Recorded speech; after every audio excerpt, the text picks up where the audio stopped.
10년 6개월이 됩니다. 최고형은, 법정 최고형은 10년 6개월이.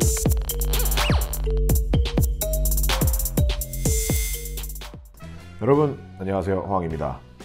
오늘은 그 문서 위조, 그리고 허위 문서 작성, 그리고 행사, 그리고 그거를 통한 업무 방해 또는 공무집행 방해에 대해서 알아볼까 합니다. 최근에 모 장관님의 따님과 관련해서 큰 이슈가 되고 있죠. 그래서 이번엔 문서에 관한 그런 죄가 어떻게 성립이 되는지 한번 이 사건을 예시로 들어서 한번 살펴보겠습니다. 일단은 문서를 위조한다는 건 뭐냐면요, 일단은 문서를 그냥 이렇게 막 쓴다고 해서 위조가 되는 게 아니고, 문서로서 완벽하게 효과가 발생하게 하기 위해서는 거기에 서명 또는 날인을 해가지고 이 문서 명의자가 이 문서를 작성을 완료하는, 그렇기 때문에 그 문서에서 문서를 위조한다는 것은 그 사람의 이름을 써서 도장을 찍는다는 겁니다. 이 도장이라는 거를 위조할 수도 있어요. 도장을 위조한다는 건 인장을 위조한다는 거거든요. 인장을 위조한다는 것도 그 형법에 따로 규정이 돼 있습니다. 그 다음에 그 허위 문서 작성죄라는 게 있어요. 내가 작성한 거 맞아. 내가 작성한 거 맞는데 내용이 허위야. 공문서의 경우에는 다 처벌을 하고요. 그 사문서 같은 경우, 그러니까 개인이 내가 내 명의로 허위로 문서를 작성했어. 그런 경우에는 굉장히 제한적인 범위 내에서 처벌을 합니다. 진단서, 그리고 검안서, 그리고 생사에 관한 증명서, 한의사, 그 다음에 치과의사, 조산사, 이렇게 이 사람들이 이제 그런 것들을 허위 작성을 하게 된 경우에는 처벌을 하게 됩니다.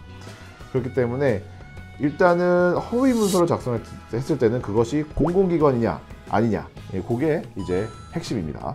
자, 그러면은 우리 한번 그걸 볼까요? 표창장을 위조한 걸 한번 보겠습니다. 일단은 D 대학교 총장인데 거기 사립학교입니다. 사립학교이기 때문에 D 대학교 총장의 명의를 도용해서 문서를 작성했으면은 사문서 위조죄가 됩니다. 그리고 그 사문서를 그 위조된 사문서, 표창장을 갖다가 대학 입시를 위해서 대학교에다가 제출을 합니다.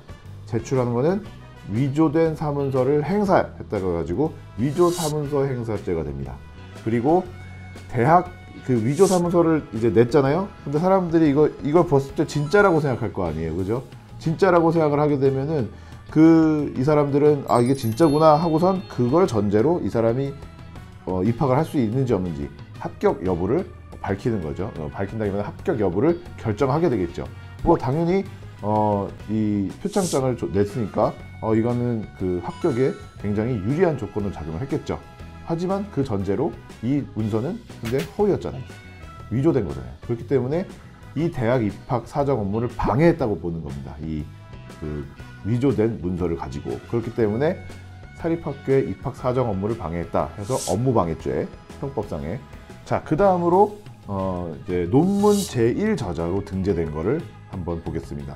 일단은 그 대필 자체를 한 거는 허위 문서를 작성한 것도 아니고, 그리고 문서를 위조한 것도 아니기 때문에 딱히 무슨 허위 문서 작성이나 문서 위조나 이런 죄는 적용이 되지 않습니다.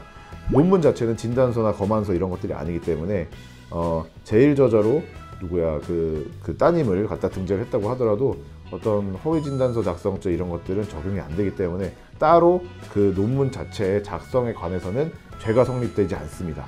그래도 그 논문을 갖다가 대학 입학 자료로 제출을 했기 때문에 그것 역시 앞에 표창장과 마찬가지로 업무방해죄 또는 공무집행 방해죄가 성립할 수 있습니다. 다음으로 키스트, 한국과학기술연구원 인턴 서류를 허위 작성했다는 걸 한번 보겠습니다. 얼핏 보니까 3일 정도밖에 이렇게 왔다 갔다 안 했는데 마치 2주 동안 인턴을 한 것처럼, 2주 맞나요? 아무튼 되게 장기간 인턴을 한 것처럼 키스트 명의로 인턴 확인서를 작성을 한 거였죠. 키스트는 국책연구기관이기 때문에 공공기관에 해당합니다. 따라서 키스트 명의로 생산되는 문서는 공문서에 해당이 됩니다. 그렇기 때문에 이 공문서, 그 내용을 허위로 작성한 경우에는 허위 공문서 작성죄가 됩니다. 그 공문서를 그 작성하신 분도 처벌이 될 수가 있고요. 이것을 작성하도록 시킨 사람도 교사죄로 처벌이 될 수가 있습니다. 자, 그러면은 이 죄들을 어떻게 처벌할 수 있느냐?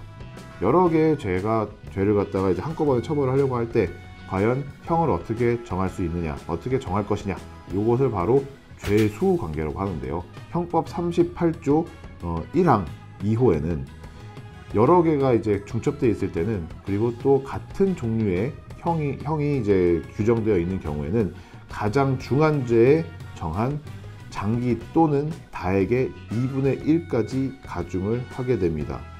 하지만 그렇다고 하더라도 각 죄에 정한 장기 또는 다액을 합산한 형기 또는 액수를 초과할 수 없게 됩니다.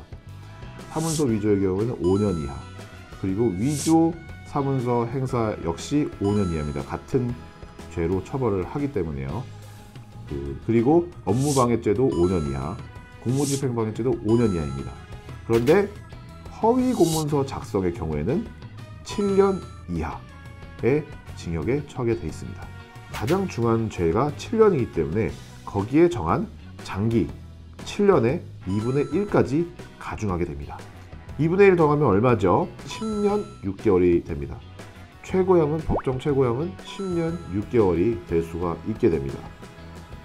하지만 어느 정도로 죄질이 불량하냐, 그 얘기를 이제 할 거기 때문에 꼭 10년 6월이 법정 최고형이 나오기는 굉장히 어렵습니다. 아무튼 이번 그 사건에서는 이렇게 여러분들께서 이해를 하고 계시면 될 것 같습니다. 아무튼 오늘 여기까지 하고요. 다음 시간에도 요 문제가 되는 것들에 대해서 조금 더 다른 죄에 대해서 또 설명을 드리도록 하겠습니다. 네, 여러분 시청해 주셔서 감사합니다.